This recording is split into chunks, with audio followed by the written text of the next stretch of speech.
नमस्कार। भारत के इतिहास में एक ऐसा दौर था जिसे अक्सर स्वर्ण युग या गोल्डन एज कहा जाता है।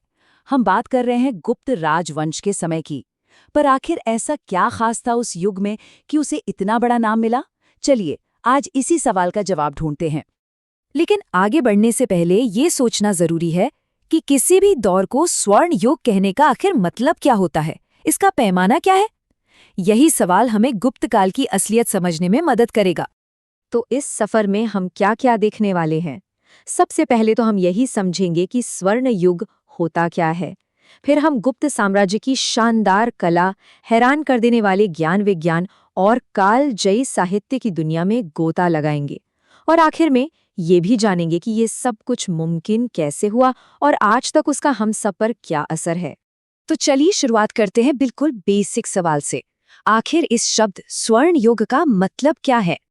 देखिए, सीधे और सरल शब्दों में कहें तो स्वर्ण युग एक ऐसा समय होता है जब देश में शांति हो, लोग खुशहाल और समृद्ध हों और साथ ही आर्ट, कल्चर और साइंस अपनी बुलंदियों पर पहुंच जाएं। बस इसी कसौटी पर अब हम गुप्त काल को परखने वाले हैं। ये कहानी है आज से लगभग 1700 साल पहले की। गुप्त राजवंश का समय मोटे तौर पर 320 ईस्वी से लेकर 550 ईस्वी तक का माना जाता है। श्रीगुप्त ने इसकी नींव रखी और चंद्रगुप्त प्रथम जैसे ताकतवर शासकों ने इसे पूरे उत्तर भारत में फैलाया। तो सवाल वही है, क्या गुप्त काल इस परिभाषा पर खरा उतरता है? चलिए पहले सबूत की तरफ नजर डालते हैं। उस दौर की बेमिसाल कला।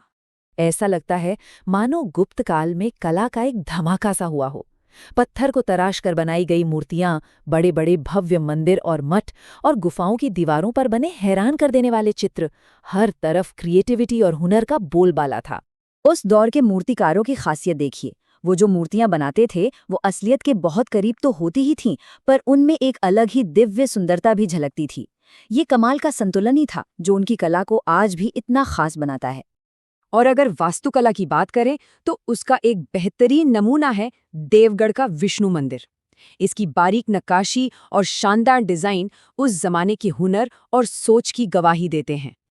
और हाँ, अजंता की गुफाओं के उन बेमिसाल चित्रों को कैसे भूल सकते हैं।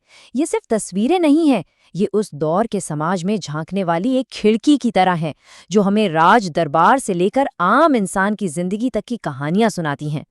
लेकिन बात सिर्फ कला तक ही नहीं रुकी। गुप्त युग में ज्ञान और विज्ञान के क्षेत्र में तो सचमुच एक क्रांति आ गई थी। शून्य, जीरो। ये सिर्फ एक नंबर नहीं, ये एक सोच थी, एक आइडिया था जिसने गणित और विज्ञान की पूरी दुनिया को हमेशा के लिए बदल दिया। और ये दुनिया को देन थी गुप्त काल के भारत की।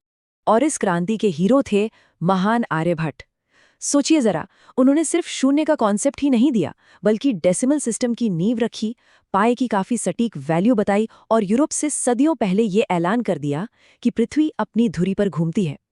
इतना ही नहीं, उन्होंने सूर्य और चंद्र ग्रहण के पीछे के अंधविश्वास को तोड़कर उनके वैज्ञानिक कारण भी दुनिया को समझाए।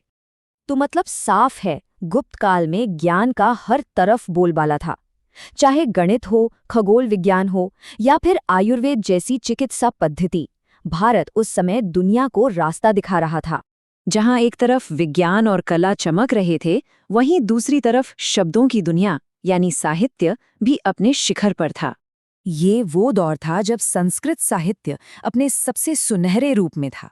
बेहतरीन नाटक लिखे गए, कविताएं रची गईं और रामायण महाभारत जैसे महाकाव्यों को उनका अंतिम रूप दिया गया। साथ ही ज्ञान के बड़े बड़े केंद्र यानी यूनिवर्सिटीज भी स्थापित हुईं। और इस साहित्यिक आसमान के सबसे चमकीले सितारे थे महाकवि कालिदास। उनकी रचनाएं जैसे अभिज्ञान शाकुंतलम और मेघदूत आज भी दुनिया के लिटरेचर की सबसे कीमती धरोहरों में गिनी जाती हैं।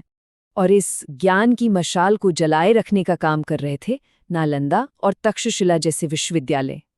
ये सिर्फ इमारतें नहीं थीं, ये नॉलेज के इंटरनेशनल सेंटर थे जहां दुनिया भर से लोग ज्ञान की तलाश में खिंचे चले आते थे। अच्छा, हमने ये तो देख लिया कि क्या क्या हुआ, कला, विज्ञान, साहित्य सब कुछ बेहतरीन था। पर अब सबसे जरूरी सवाल पर आते हैं, ये सब आखिर मुमकिन कैसे हुआ? इसके पीछे की वजह क्या थी? आखिर वो क्या वजहें थीं? वो कौन सी जमीन थी जिस पर इतनी बड़ी बड़ी उपलब्धियों के लिए पेड़ उगे? देखिए, इसका जवाब इन 4 मजबूत स्तंभों में छिपा है।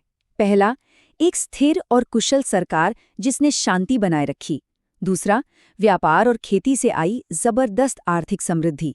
तीसरा, धार्मिक सहनशीलता का माहौल, जहां अलग अलग धर्मों के लोग शांति से रहते थे। और चौथा, जो शायद सबसे जरूरी था, राजाओं और अमीर लोगों का कलाकारों और विद्वानों को भरपूर समर्थन देना। बस इसी माहौल में रचनात्मकता और नए विचारों को फलने फूलने का मौका मिला। तो इन सब का कुल मिलाकर नतीजा क्या निकला? इस राजवंश ने आने वाले समय के लिए, इतिहास के लिए क्या विरासत छोड़ी? तो चलिए अपने सबसे पहले सवाल पर वापस चलते हैं। क्यों कहते हैं गुप्त काल को स्वर्ण युग?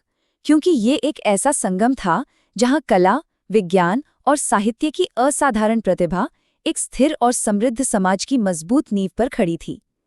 यही चीज मिलकर गुप्त राजवंश को वाकई में एक स्वर्ण युग बनाती है।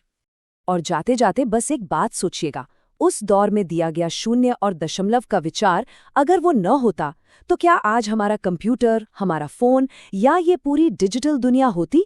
ये वाकई हैरान करने वाली बात है कि कैसे एक युग के विचार हजारों साल बाद भी हमारी दुनिया को लगातार आकार देते रहते हैं।